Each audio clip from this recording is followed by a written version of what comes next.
Dekat kali ya Pak ya? Dekat deh. Dekat. Iya. Hap. Oh, kameranya dari situ ya? Iya. Mic-nya udah ya? Udah Pak. Udah. Cek 1, 2. Satu. Foto kita blur. Keren.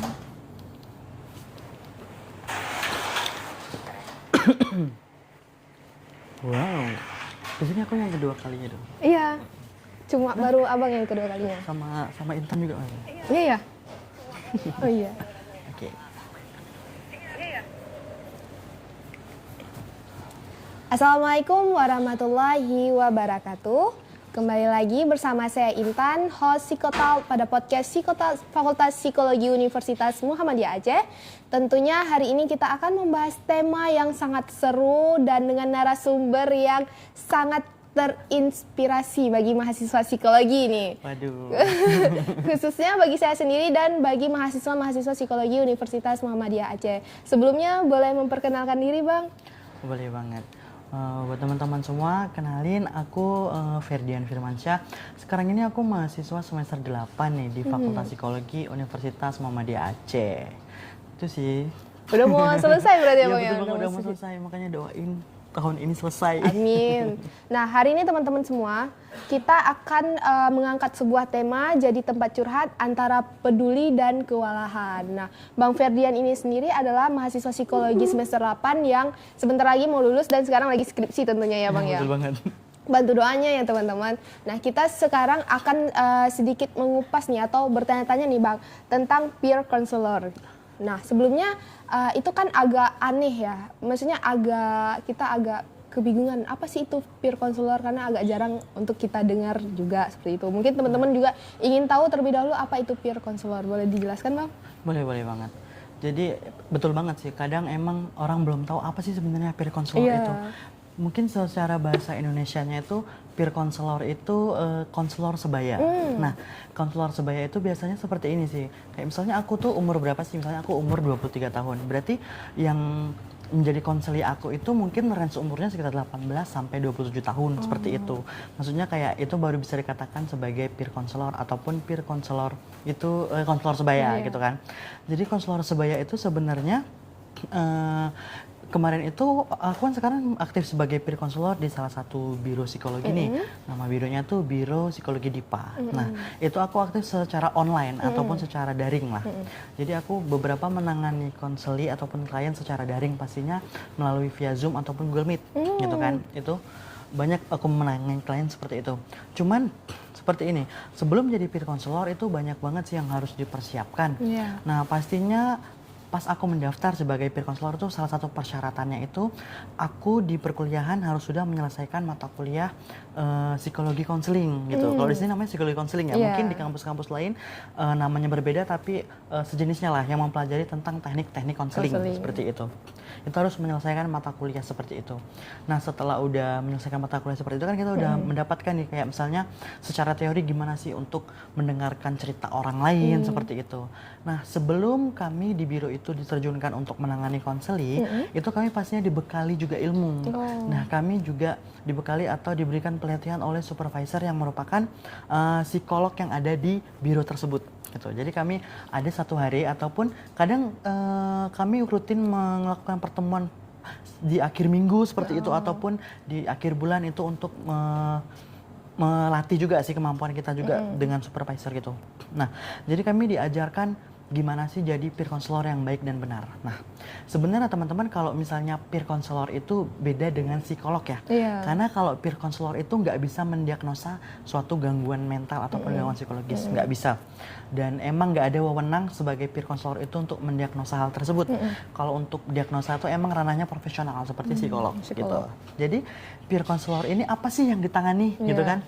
Yang ditangani sebenarnya itu kayak masalah-masalah biasa sih, kayak misalnya itu kecemasan yang emang masih bisa dibilang tuh skalanya tuh rendah banget, kayak maksudnya kayak cemas yang biasa aja gitu. yang emang belum sampai menimbulkan gangguan tertentu, belum seperti itu. Belum ke arah-arah skizo itu belum. Belum dong, itu udah berat Masih banget. jauh banget ya. Itu udah berat banget. Jadi yang ditangani itu seperti itu, kayak masalah-masalah biasa, kayak misalnya Kak Intan nih pengen cerita kayaknya aku hari ini tuh kayak misalnya tuh After breakout. misalnya seperti itu, kayak misalnya stres banget aku, stres akademik misalnya, kayak tugas aku menumpuk, kayaknya aku butuh tempat cerita deh. Mau skripsi gitu. Untuk misuh-misuh gitu kan. Nah, itu bisa banget dengan peer counselor. Biasanya peer counselor tuh ya memberikan wadah seperti itu gitu kan, kayak misalnya menampung cerita-cerita kayak teman-teman sebaya kira-kira gimana gitu. Dan apa namanya, itu sih sebenarnya peran peer counselor.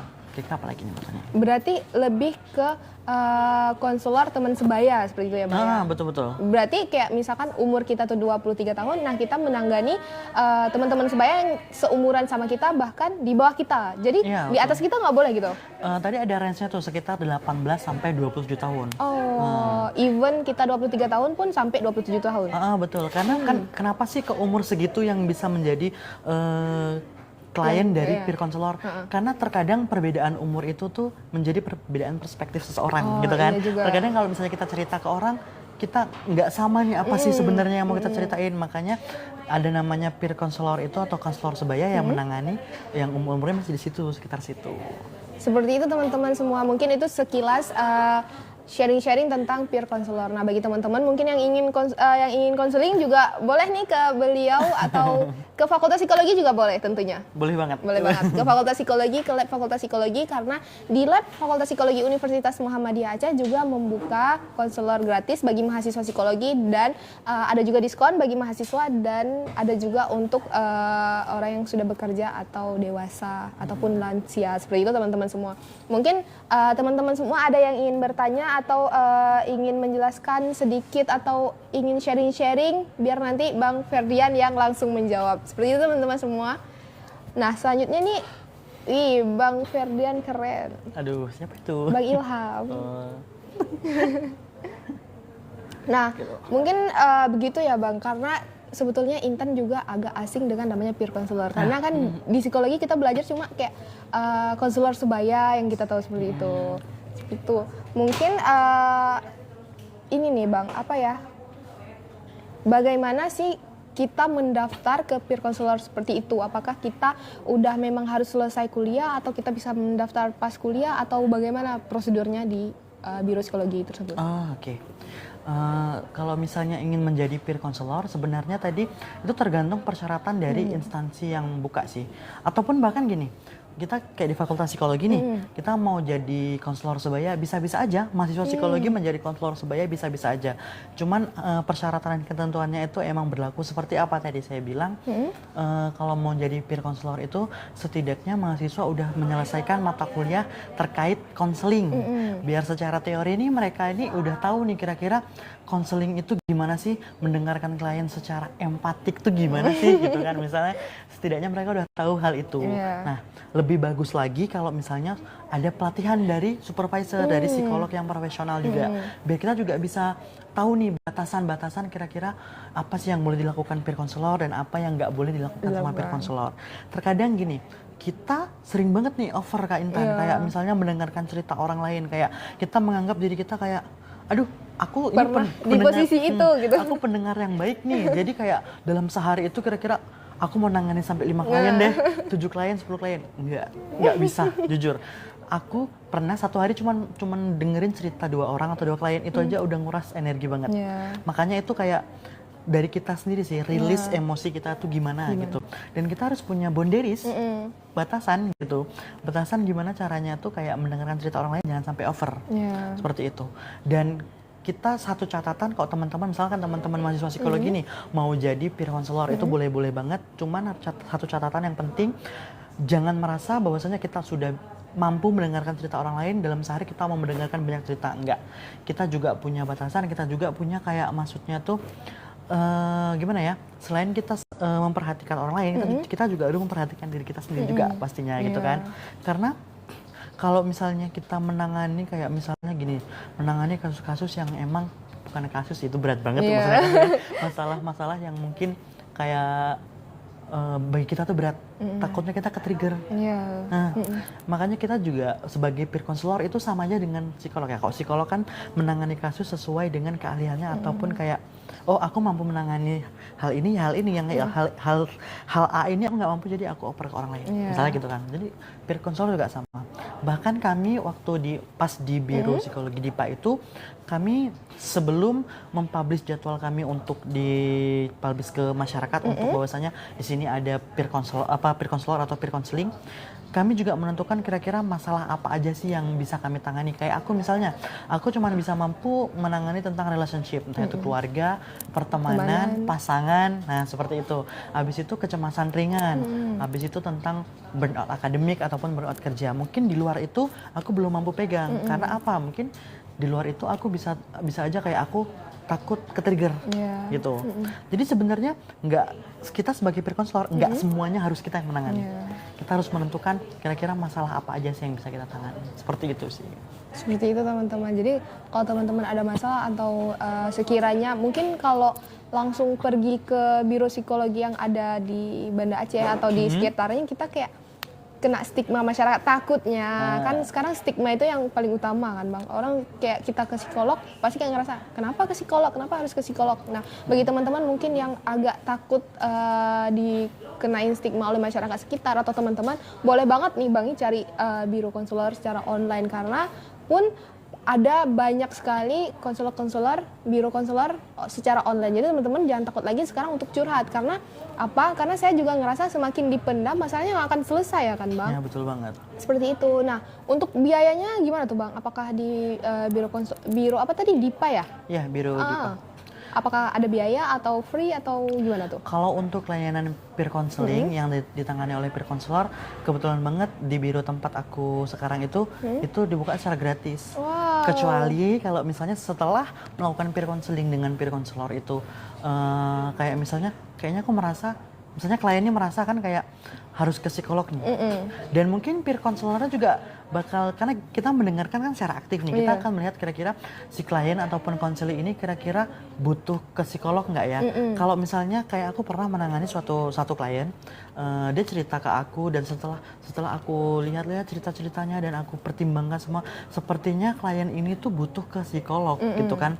Jadi aku di akhir sesi aku menawarkan kira-kira tanpa aku mendiagnosa apapun, tapi aku lebih kayak gini, kira-kira mau nggak ke depannya kalau misalnya konseling lagi tapi dengan psikolog gitu kan, tanpa melabeli dia terkena ataupun terkena gangguan apapun, itu kan nggak boleh ya, tanpa kan? didiagnosa. Jadi aku cuma kayak mengarahkan, kira-kira mau nggak kakak ataupun kamu mau ini nggak kira-kira lanjut ke psikolog gitu kan, atau nanti mendapatkan insight baru dari psikolognya gitu kan. Ada beberapa juga klien mau, ada yang enggak, karena gini, walaupun kami menawarkan tapi itu enggak pemaksaan sih sebenarnya. Jadi kayak tergantung dari si kliennya ini mau lanjut ke psikolog atau enggak.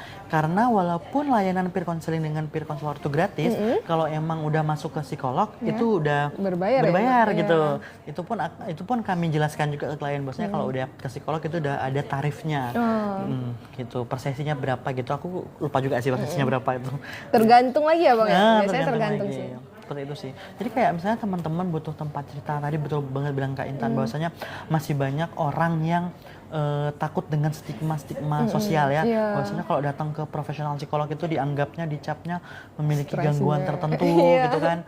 Padahal ya enggak ya. Padahal kita datang ke psikolog itu kalau sekedar untuk cerita itu boleh banget. Tapi teman-teman kalau misalnya emang antara takut langsung ke psikolog dan ngerasa kayak sepertinya aku pengen cerita masalah ringan-ringan aja deh, boleh banget ke peer counselor gitu kan, melakukan peer counseling dengan peer counselor tuh boleh banget. Nanti kalau emang serasa kayak kayaknya aku lebih butuh lebih high lagi nih untuk teman ceritanya dari peer counselor, karena kan kalau peer counselor kan pasti punya batasan ya gitu kan, batasan yang sangat ketat, itu boleh banget ke psikolog. Dan tadi harus dipatenkan bahwasanya datang ke psikolog itu bukan berarti harus memiliki gangguan tertentu. Untuk sekedar cerita, curhat tentang hari ini itu boleh banget. It's okay. Ya. Nah teman-teman just informasi aja bahwasannya di Kota Banda Aceh sendiri nih Bang ada banyak biro yang membuka layanan psikologi, dan kalaupun teman-teman semua ingin gratis, kita ada yang namanya Puspaga. Nah ke Puspaga itu gratis teman-teman, dan pun psikolog-psikolog yang ada di sana itu adalah psikolog-psikolog yang handal kita bilang, dan lulusan psikolog di universitas yang unggul. Ya betul Bang. Dan banyak juga dosen kita yang di sana rupanya Bang. Dosen kita di sana, oke. Kalau ke sana mahasiswa psikologi jangan lupa pakai masker. Enggak dong. Enggak apa banget gitu. Nggak apa-apa banget guys untuk ke sana, karena pun kita juga belajar kode etik kan Bang. Iya, Maksudnya pastinya. dosen-dosen juga akan akan ngejaga rahasia kita. Nah, jangan takut-takut teman-teman untuk ke layanan psikolog. Karena kalau kita bilang nih Bang ya, ngapain ke psikolog? Kayak kata ngapain itu kayak nge-labelin hal yang sangat jelek gitu ya. Betul. Ngapain ke psikolog gitu, padahal teman-teman semua tanpa kita sadari kita punya satu masalah nih. Kita nggak akan bisa menyelesaikan masalah itu secara sendiri, tapi juga kita membutuhkan pandangan orang lain, karena kita hidup di dunia ini kayak nggak mungkin dong kita mengikuti alur kita sendiri. Kita juga harus membutuhkan orang lain untuk menyelesaikannya. Mungkin itu udah masalah yang terlalu berat atau segala macam. Nah, takutnya ketika teman-teman semua hanya diam, hanya kayak ya udah merenungi, nangis-nangis di kamar, itu bukan menyelesaikan masalah, tapi makin nambah masalah. Mungkin nanti teman-teman jadinya nggak bisa tidur dan segala macam. Jadi boleh langsung ke layanan psikologi, karena banyak sekali layanan psikologi yang saya tahu di Aceh ini gratis. Dan pun untuk mahasiswa itu ada diskon harga Bang. Ya, bahkan kalau bertarif pun ada diskonnya lah gitu ya kan. Ada diskon. Dan pun ada juga psikolog yang buka biro psikolog secara pribadi, nanti juga ditanya kamu ini mahasiswa atau apa, nanti bakalan ada diskon harga. Jadi teman-teman jangan takut-takut lagi. Nanti kalau mau curhat secara gratis pun boleh sama Bang Fer. Boleh daftar, Intan boleh daftar sekarang nggak? Boleh banget, nanti kita share linknya. Nanya-nanya di live gratis nggak Kak? Gratis banget. Kak, cara move on gimana? Cara Nih, move on, iya. siapa tuh? Ini mau dijawab, kasih love dulu, tap dulu. Cara move on, ini gimana? Waduh. Gimana Kak Intan cara move on ya? Saya nih, saya yang jawab nih. Kalau Kak Intan dulu gimana nih kira-kira? Oke, jadi ketika menurut saya, ketika saya menghadapi sebuah masalah, cara move on yang paling ampuh bagi diri saya sendiri, saya akan berusaha menjadi orang yang lebih baik. Oke. Nah, ketika saya mempunyai seorang pasangan, saya adalah orang yang paling bucin gitu. Oh. Saya mengikuti apa yang dibolehkan dan apa yang tidak dibolehkan. Mungkin lebih ke saya sangat menghargai pasangan saya sendiri. Nah, ketika saya udah nggak dihargain, saya akan memberi effort yang sangat besar ke dia, dan ketika juga tidak dihargain, tinggalin, cabut gitu, tanpa ada closure sama sekali. Itulah saya. Oke. Itu saya. Dan ketika saya menghadapi masa-masa move on itu kan nggak mungkin mudah kan Bang. Nah, cara saya yang paling utama itu saya melakukan hobi saya yang ketika dulu saya bersama orang tersebut tidak saya lakukan. Oke. Nah, saya melakukan hobi saya mulai upgrade diri. Saya sering banget ikut seminar. Nah, teman-teman kalau lihat saya ikut seminar, saya lagi after break up itu. Wow. Udah ditandai banget ternyata kalau Kak Intan lagi ikut seminar. After break up. Dan pun saya juga sering ikut organisasi atau juga kan Intan sekarang jadi MC kan Bang. Nah, itu saya terima walaupun ada yang bayar dan ada yang nggak bayar. Itu pokoknya untuk menyibukkan diri. Pokoknya saya fokus menyibukkan diri untuk move on, bukan cari orang baru untuk move on. Karena kita bilang seperti ini, karena kita sadari bahwa ketika kita terluka, kita nggak boleh melukai orang lain. Sakit kan dilukain. Jadi sembuhin dulu diri kita sendiri, fokus dengan diri kita sendiri, baru bersama orang lain. Intinya upgrade diri jadi orang yang terbaik dari hari itu. Karena kita tuh nggak perlu menangisi orang yang nggak mau sama kita, mau dibaksa segimanapun.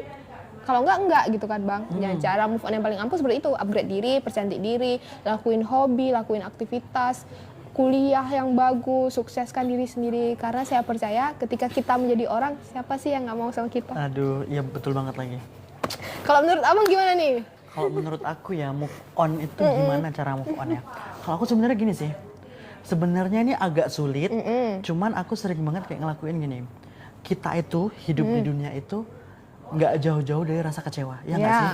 Banget. Banget kan? Iya. Makanya kita dalam psikologi juga kita belajar nih bahwasanya gimana sih kita belajar untuk kecewa. Iya. Nah, karena apa? Kita belajar untuk kecewa, nggak semuanya di dunia ini itu kita akan dapetin apa yang kita mau. Nah, konteks dalam move on adalah kita kan kalau move on ini berarti kita sebelumnya pernah menjalin hubungan dengan seseorang. Gitu kan? Satu, walaupun ya kalau misalnya kita menjalin hubungan dengan seseorang, jangan pernah meletakkan 100% ekspektasi kamu pada orang tersebut.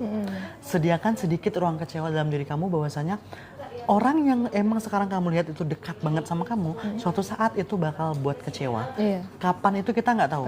Sebesar atau sekecil apapun rasa kecewanya kita nggak tahu. Tapi sediakan aja ruang kecewa bahwasanya dia juga bisa buat kita kecewa. Nggak selamanya dia bakal buat kita bahagia. Itu walaupun itu orang terdekat kita. Gitu.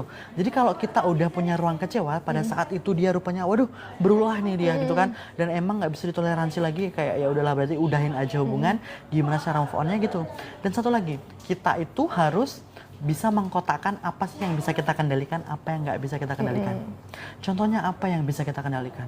Yang bisa kita kendalikan ya cuma diri kita, pikiran kita, kemauan kita maunya gimana, itu bisa kita kendalikan itu cuma diri kita. Yang nggak bisa kita kendalikan ya orang lain. Seperti tadi orang lain buat kita kecewa, ya kita nggak bisa kita kendalikan. Mau kita ngomong A sampai Z pun, ya mereka bakal seperti itu. Karena apa? Yang bisa merubah diri mereka ya mereka sendiri, bukan kita.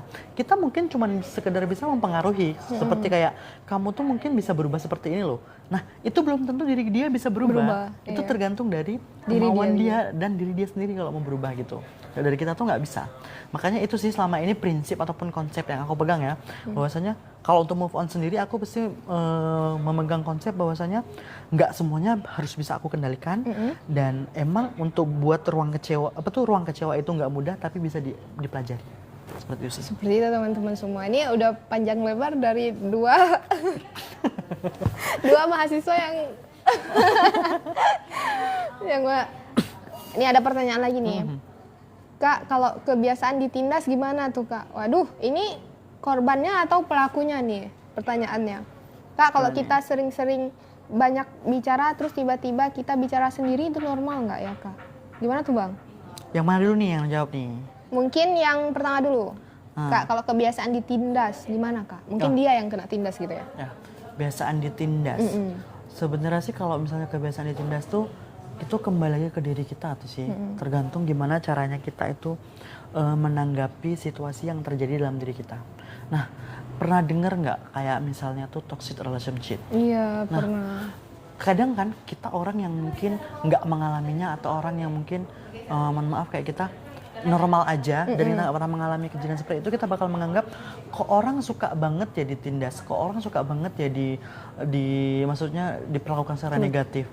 Sebenarnya mereka nggak suka guys, mereka tuh nggak suka, tapi mereka itu gimana ya, dalam diri mereka tuh terbiasa menerima itu, dan jadinya itu kayak tahu candu nggak sih? Iya. Nah itu kayak misalnya dalam hubungan yang toksik itu kan mungkin ada namanya kegiatan penindasan, entah itu secara verbal ataupun non verbal gitu kan. Nah kenapa orang-orang kok bisa banget tahan, kok mungkin orang lain di luar memperkirakan bahwasanya kok dia suka banget ditindas ya, sebenarnya mereka nggak suka guys, mereka itu terbiasa candu.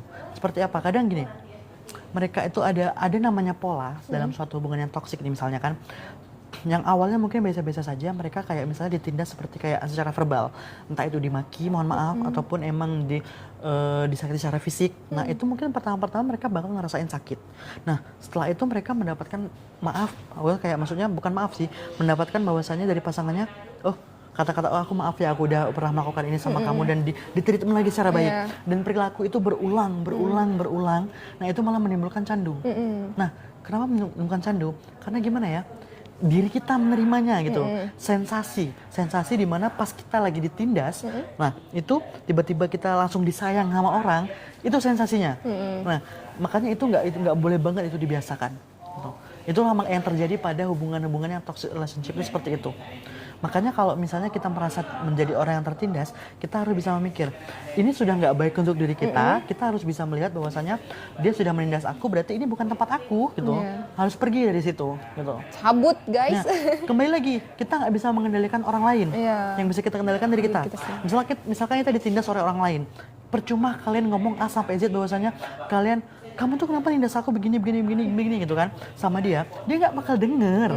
Karena apa yang bisa ngerubah diri dia ya dia sendiri gitu. Kalau kita pilihan kita cuman kita menghindari tempat itu biar kita nggak terkena dampaknya. Seperti itu sih sebenarnya. Seperti itu teman-teman. Jadi yang kayak abang cerita tadi itu banyak sekali kita temui kasus-kasus baik teman kita, kerabat kita dan segala macam. Karena juga ada yang seperti itu yang Intan lihat, dia mengatakan bahwa dia dulu baik. Kayak apa ya, orang terlalu memikirkan hal yang udah terjadi. Jadi hal yang sekarang terjadi itu nggak kelihatan lagi sama dia, saking kecintaan mungkin ya.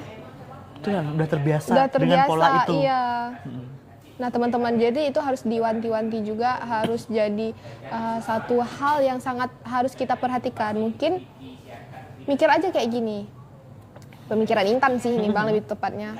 Hidup cuma sekali, kita harus cari orang yang terbaik untuk diri kita nggak boleh menderita. Karena hidup cuma sekali, carilah orang yang benar-benar sayang sama kita, carilah orang yang benar-benar menghargai kita tidak boleh dalam hubungan yang sangat toksik seperti itu. Iya, betul banget. Karena sekarang aja dia seperti itu, apalagi udah jadi suami besok ya Bang, nauzubillah min dzalik ya Allah. Betul tadi, terkadang emang kesempatan berubah untuk seseorang itu ada. Cuman kita kan sebagai manusia, kita kan nggak tahu ya berubahnya itu kapan, karena kembali lagi tadi, misalkan kita memiliki pasangan yang toksik gitu kan. Kita mengharapkan karena kita mungkin udah menjalin hubungan lama ya, mungkin beberapa orang berpikir gini, oh aku udah menjalin hubungan selama 6 tahun, kalau misalnya aku selesaikan kayaknya sayang banget. Padahal pada tahun-tahun akhir itu dia sudah mengalami mohon maaf kayak kekerasan verbal misalnya gitu. Nggak usah kita bahas kekerasan fisik, mungkin itu udah terlalu berat ya.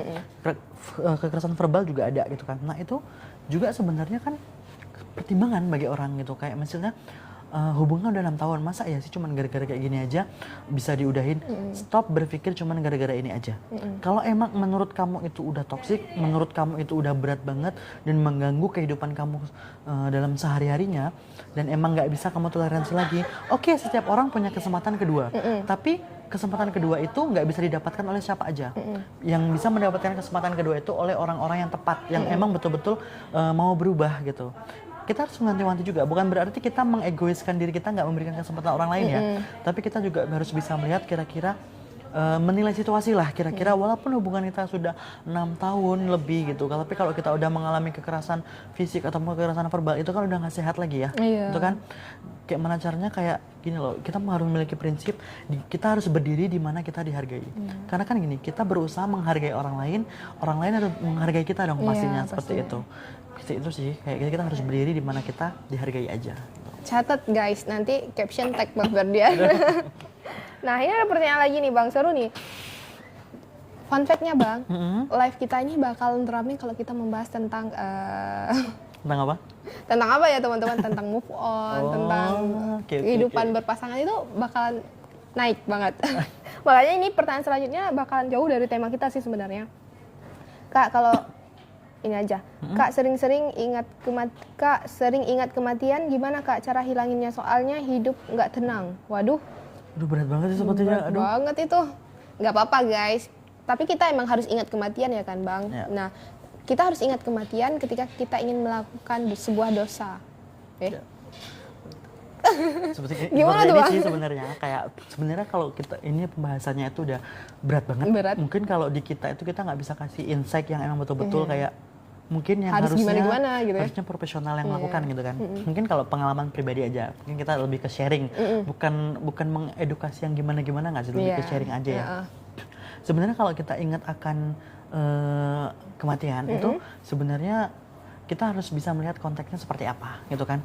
Kalau misalnya itu mengingatnya emang dalam konteksnya interval waktunya tuh kayak misalnya setiap hari, setiap jam, setiap menit, setiap detik kita ingat, itu kan harus kita merasa itu kan udah nggak normal lagi ya. Karena normalnya manusia itu pastinya, apalagi kalau kita adalah manusia yang memiliki agama, kita manusia yang beriman gitu kan, kita pasti ingat dengan kematian gitu kan. Kita ingat dengan kematian. Untuk apa? Biar itu menambah keimanan kita kepada Allah Subhanahu wa taala pastinya. Tapi kalau misalnya konteksnya itu mengingatnya itu udah terlalu sering, kayak setiap hari, bahkan jam, setiap menit, setiap detik mungkin, itu harus ada tanda tanya. Kenapa ya? Mungkin ada terjadi apa di kognitif kita gitu kan, dalam diri kita seperti apa. Nah, misalkan nih siapapun yang menanyakan hal itu kalau emang mengingatnya itu udah emang parah banget, kayak misalnya menghantui kehidupan, nah itu boleh banget datang ke profesional.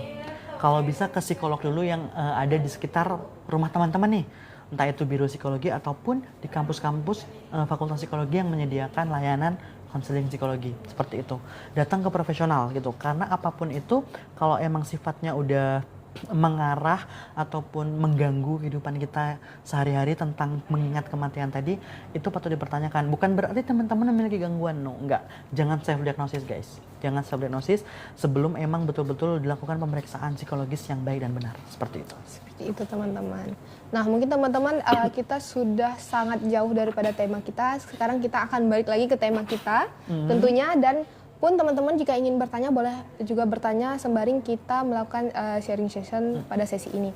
Nah mungkin pertanyaan selanjutnya nih Bang, kan kita sering banget ngedengerin cerita orang, teman sebaya, orang tua, dan bahkan siapapun yang ingin cerita kepada kita. Bagaimana sih cara kita memposisikan diri menjadi pendengar yang baik, pendengar yang handal, dan pendengar yang dapat dipercaya oleh banyak orang? Seperti itu Bang, menurut pengalaman Abang di peer counselor. Okay. Sebenarnya sih tadi kita ada bahas-bahas kayak misalnya cerita-cerita dari teman-teman semua itu sebenarnya itu cerita-cerita yang lumayan sering aku dapat juga sih dari konselor-konselor aku pas menjadi peer counselor.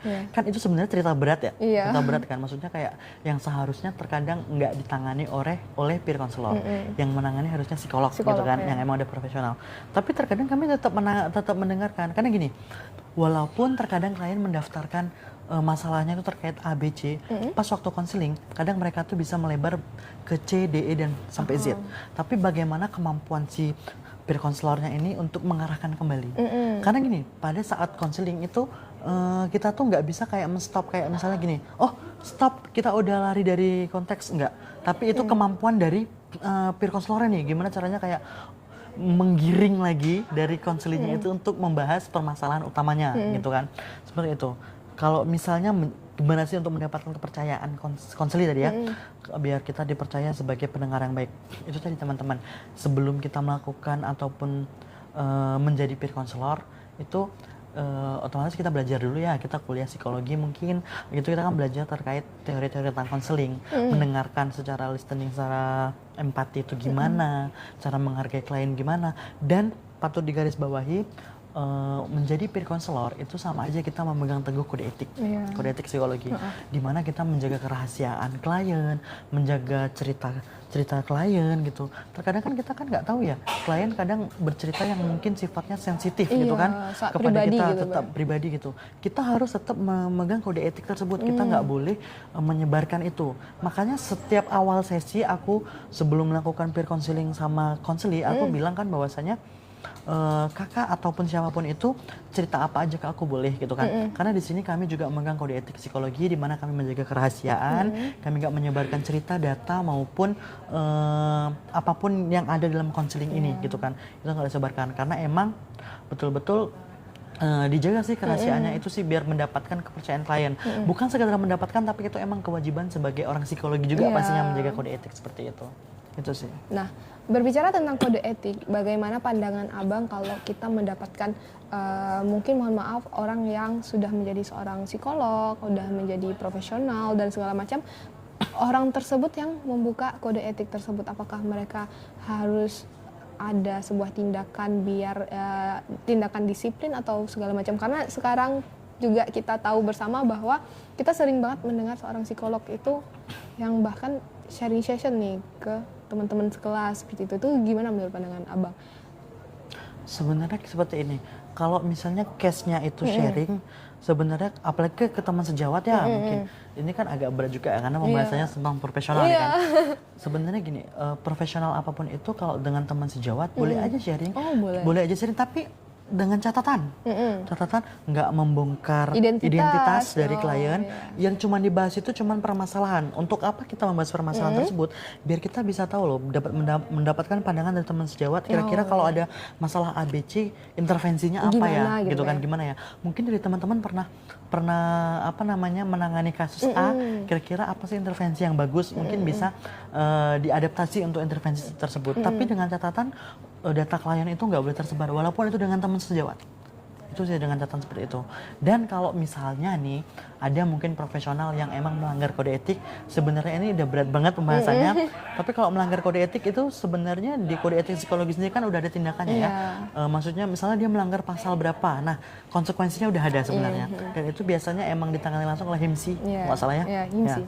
Seperti itu sih sebenarnya. Seperti itu teman-teman. Nah, jadi kalau teman-teman semuanya yang sedang kuliah psikologi ataupun sedang profesi juga dan segala macam, boleh menceritakan, tapi tolong identitasnya disembunyikan. Seperti itulah lebih kurangnya Bang ya. Pokoknya kode etik harus dijunjung sih, Junjung nomor tinggi. 1. Karena kita juga belajar kode etik. Betul banget. Kode etik guys, kode etik. Seperti itu teman-teman semua. Mungkin teman-teman yang ingin bertanya lagi boleh.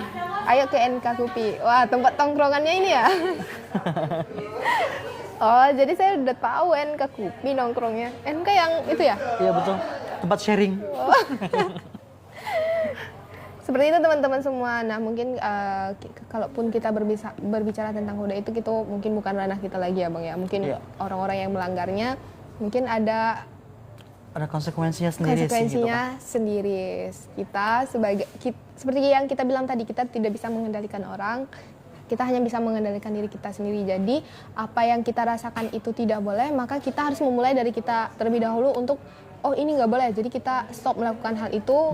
Untuk urusan orang nanti biarlah dia yang menyelesaikan dan segala macam, seperti itu ya Bang, lebih tepatnya. Betul banget. Nah, kita ini kan juga berbicara tentang kesehatan mental ya tentunya Bang ya. Karena kita sekarang juga lihat lagi marak-maraknya kesehatan mental itu diutamakan. Nah, bagaimana sih pandangan Abang tentang anak kuliahan yang burnout dengan akademik dan segala macam? Apakah juga itu harus diobati? Bukan diobati sih, lebih ke mencari orang yang lebih profesional untuk sedikit sharing atau bagaimana tuh Bang?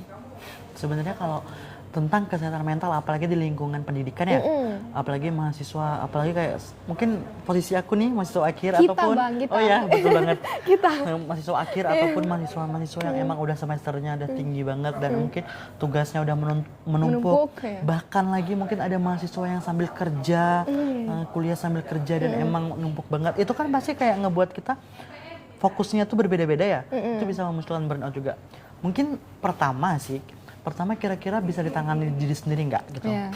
Cara menangani diri sendiri kayak gini, kalau kita burnout kita kan butuh waktu istirahat ya. Mungkin dalam sehari kira-kira teman-teman itu regulasi emosinya yang biasa dilakukan tuh seperti apa gitu. Karena itu kan burnout itu kan menguras emosi banget gitu kan, itu emosi negatif yang muncul. Jadi teman-teman gimana sih caranya untuk meregulasi? Mungkin regulasi emosi itu kalau teman-teman belum tahu, regulasi emosi itu kayak gini. Gimana caranya kita meluapkan emosi kita gitu, emosi negatif kita gitu. Gimana cara? Kalau misalnya kalau aku sendiri nih, kalau aku udah ngerasa capek banget secara mental, kayak misalnya ada tugas skripsi belum siap ini itu, mungkin ada kesibukan lain, aku mungkin butuh waktu istirahat kayak sejam 2 jam dalam sehari itu, entah itu tidur, entah itu aku dengerin musik, entah itu mungkin teman-teman kalau misalnya regulasinya, oh kayaknya aku lebih ke olahraga deh kak gitu kan, olahraga, aku mau lari-lari kecil gitu kan, misalnya mau keliling Belang Padang gitu kan, Keliling Safa dan Marwah. keliling Belang Padang di sore hari gitu misalnya. Oh, itu bisa banget tuh, bisa jadi regulasi emosi. Bahkan ada regulasi emosinya tuh orang dengan menulis. Nulis, kalau apa namanya, journaling ya? Ya, journaling. Bahasa ininya itu kita menulis diary, cuman lebih terstruktur aja gitu kan. Seperti itu. Jadi kayak regulasi emosi itu banyak banget. Sebenarnya itu kalau untuk menangani diri sendiri sih, biar kita nggak terlalu burnout, kita butuh waktu istirahat. Karena gini, kita itu punya kapasitas guys. Iya. Robot aja punya kapasitasnya untuk melakukan pekerjaan, manusia pasti juga punya kapasitasnya. Kalau terlalu banyak tugas yang emang menumpuk dari segala sudut kan pasti kita butuh waktu istirahat ya gitu. Iya. Tapi kalau emang teman-teman udah nggak bisa kendaliin diri sendiri ataupun kayaknya aku udah coba Kak, kayak misalnya tuh udah coba yang Kakak bilang aku udah regulasi emosi ini itu tapi nggak ada perubahan dalam diri aku, boleh banget datang ke profesional ataupun ke psikolog gitu kan. Caranya ke psikolog dulu sih ya gitu kan. Dan harus digarisbawahi kalau datang ke psikolog itu nggak harus memiliki gangguan dulu. Kita ngerasa diri kita dalam keseharian itu nggak pas lagi itu udah boleh banget gitu ya, datang ke psikolog gitu kan. Kita meminta arahan gimana sih caranya untuk bisa kita itu dalam keseharian itu nggak begini lagi gitu. Karena kita mungkin udah mencoba sendiri tapi rupanya masih belum ada perubahan. Boleh banget datang ke psikolog. Nggak harus tunggu berat dulu harus datang ke psikolog gitu. Seperti itu teman-teman. Dan sekarang yang saya tahu kan Bang, bukan ke psikolog sih, ke psikiater, itu lebih berat lagi malahan kan. Ada bisa memakai BPJS loh Bang. Tapi kalau nggak salah, psikolog yang emang udah ada di rumah sakit juga udah bisa BPJS kok. Oh iya. Berarti harus yang di rumah sakit seperti itu ya Bang ya? Ya, bisa psikolog klinis kalau nggak salah ya. Oh iya. Iya ya. Ya udah bisa. Saya juga baru tahu ini karena yang saya tahu tuh psikiater di Banda Aceh ini ada salah satu psikiater yang bisa memakai BPJS dan dia gratis dan lumayan kan untuk BPJS dan tidak berbayar seperti itu. Seperti itu teman-teman. Nah ini ada pertanyaan Bang, bagaimana cara menghadapi orang narsistik? Gimana validasi egonya atau mematikan egonya? Sebelum kita mengatakan narsistik kan, gimana caranya untuk orang menghadapi narsistik? Sebenarnya tuh gini, apa sih yang membuat kamu menilai dia sebagai orang narsistik? Gitu. Terkadang di lapangan kan kita itu salah menilai. Nah sekarang banget apalagi kalau kita buka media sosial di TikTok ya misalnya kan di TikTok ini banyak banget seliweran orang kayak bilang, oh aku punya teman seperti ini. Misalnya kayak angkuh sedikit, sombong sedikit, ngeselin sedikit, udah dibilang narsistik. Nah, teman-teman, ini bukan berarti untuk membela orang narsistik, enggak banget. Mungkin kita nggak tahu ya orang itu narsistik atau enggak. Karena gini, narsis dengan narsistik itu beda. Kalau narsis itu biasanya beberapa orang yang punya sih, itu nggak gangguan. Kayak misalnya kan gini, kalau narsis kita upload foto di sosial media itu narsis, tapi itu sifat alami.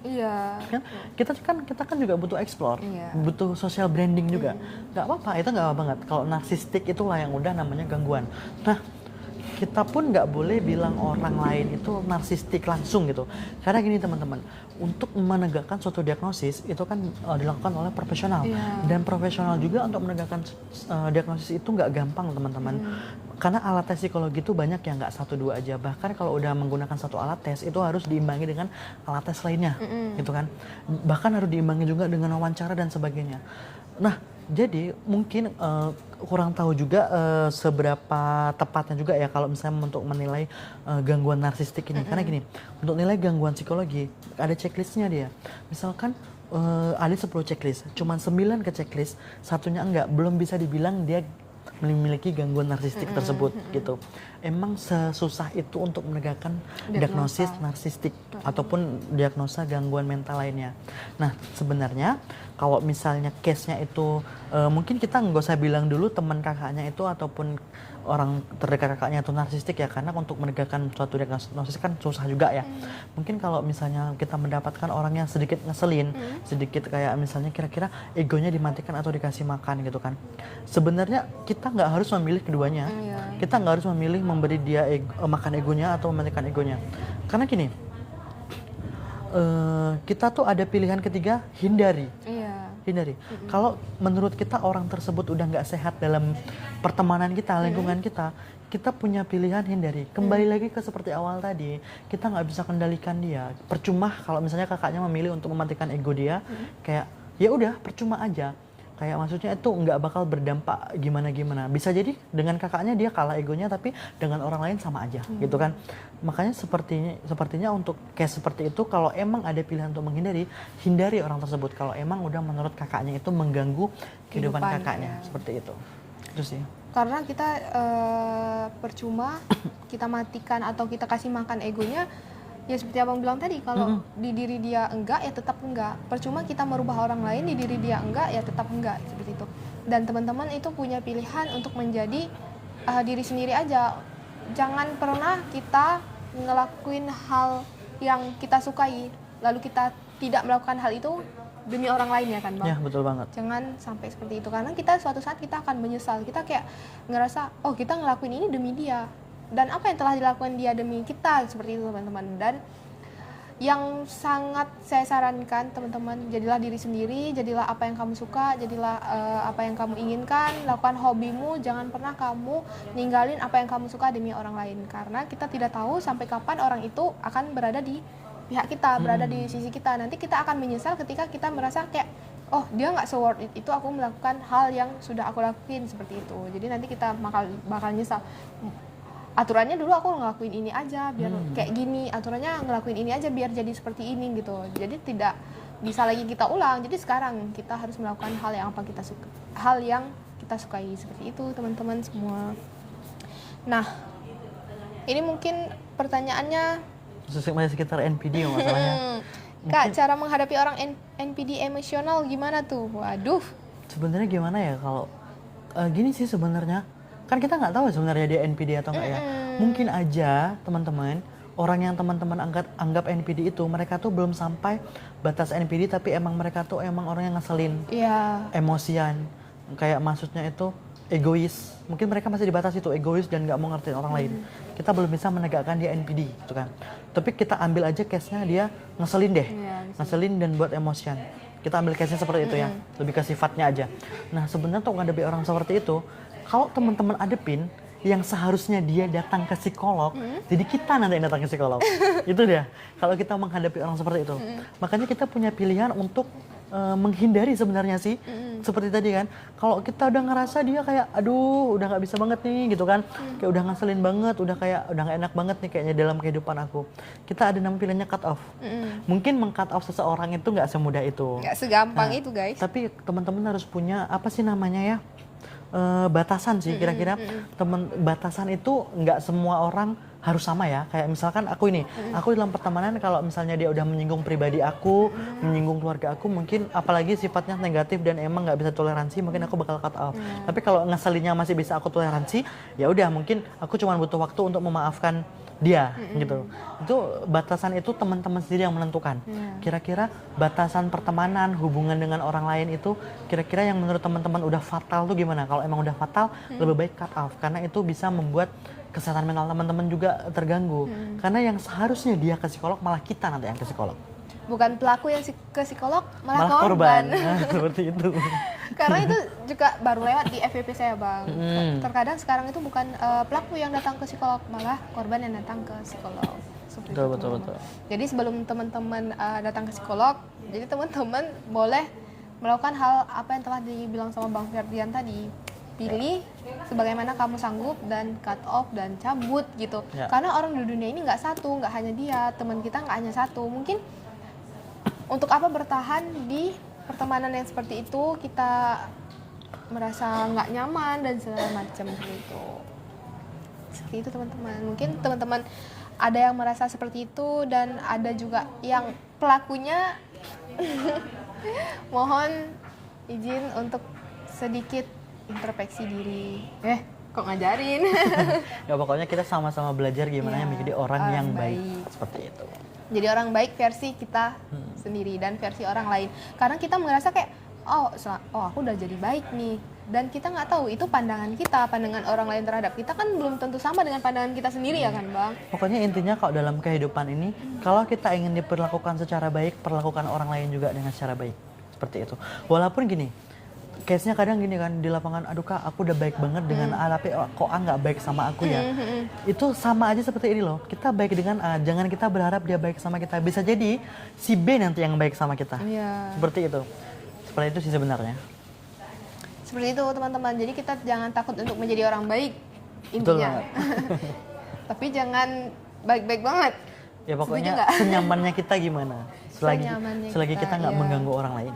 Itu. Jadi kita tuh lebih ke ngelakuin aktivitas yang menurut kita baik dan tidak menyinggung orang lain.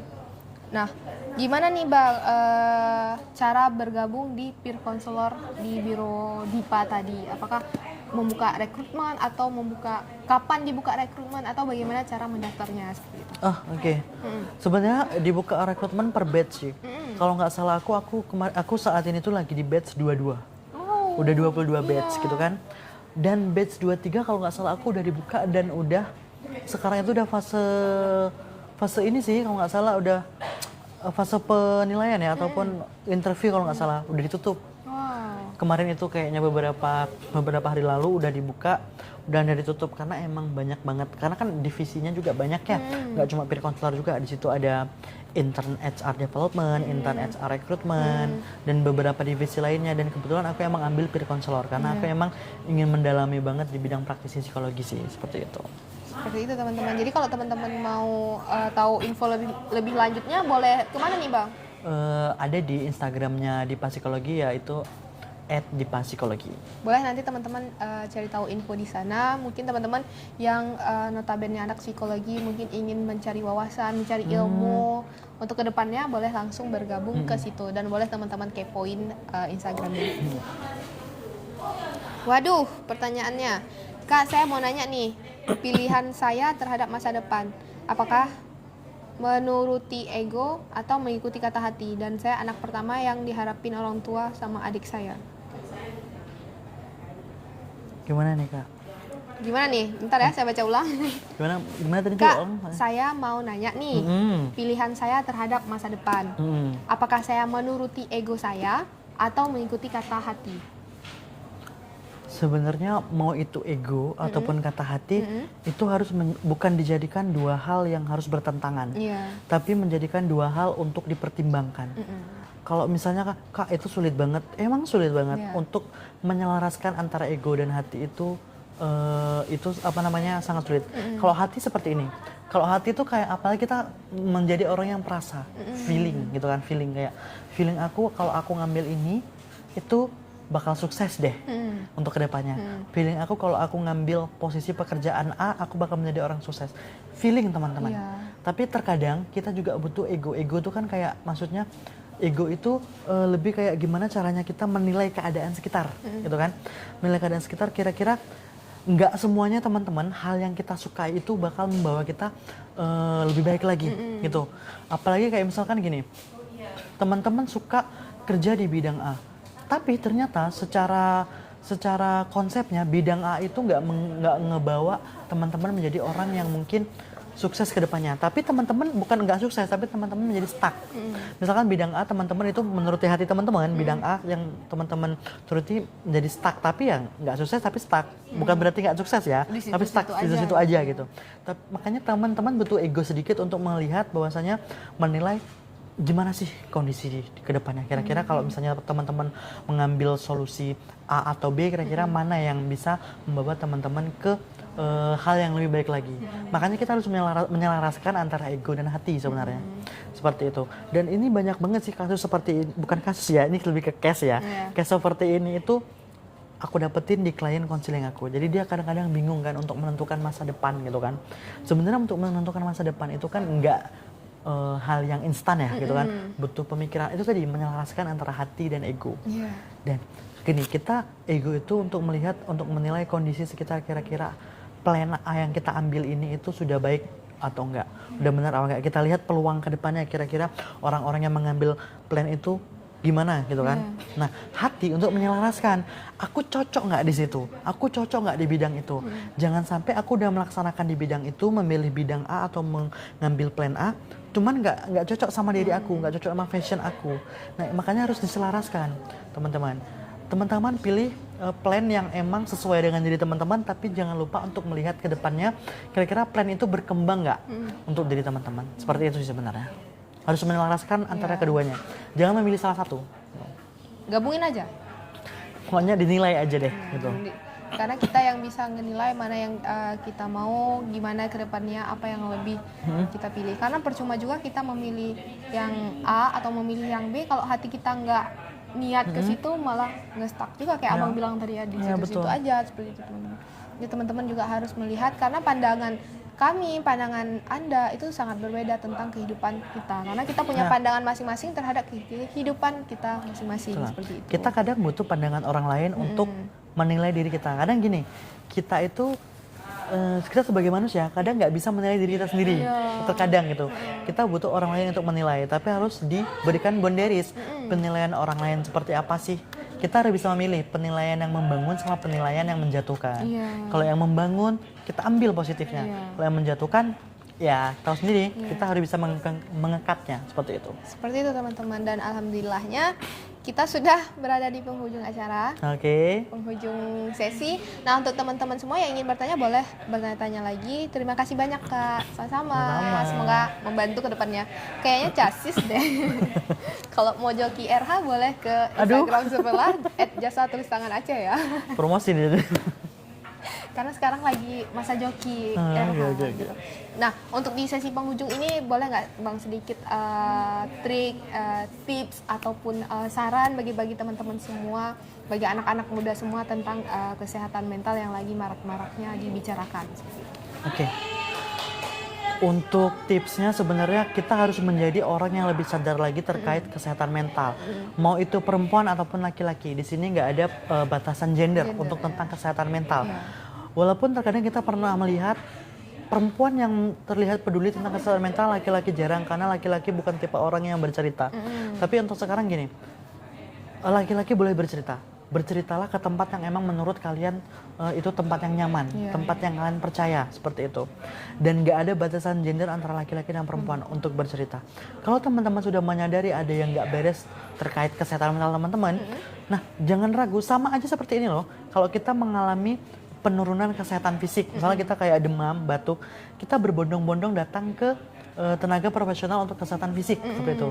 Lakukan hal yang sama di kesehatan mental. Kalau emang kita ngerasa udah nggak baik, nggak ada yang terganggu di dalam diri kita secara mental, teman-teman jangan takut untuk datang ke profesional untuk melakukan pemeriksaan. Dan datang ke profesional nggak harus memiliki gangguan ataupun label gangguan tertentu, teman-teman. Sekedar untuk bercerita doang itu udah baik kok. Dan teman-teman kalau emang mau bercerita, carilah tempat yang aman bagi teman-teman untuk bercerita. Dan tadi ya, membedakan, ini mungkin kayak gini ya, mungkin bercerita dengan teman biasa, ataupun dengan orang-orang yang sudah terlatih, yaitu pre-konselor ataupun psikolog ataupun konselor. Bedanya itu, kalau di kami memiliki kode etik, nggak menyebarkan rahasia dan memiliki teknik sendiri untuk membantu teman-teman menemukan solusi. Terkadang teman-teman, solusi itu udah ada dalam diri teman-teman. Teman-teman cuma butuh tempat atau wadah untuk membantu teman-teman menggali solusi yang ada dalam diri teman-teman. Karena itu yang sering aku dapetin di klien aku.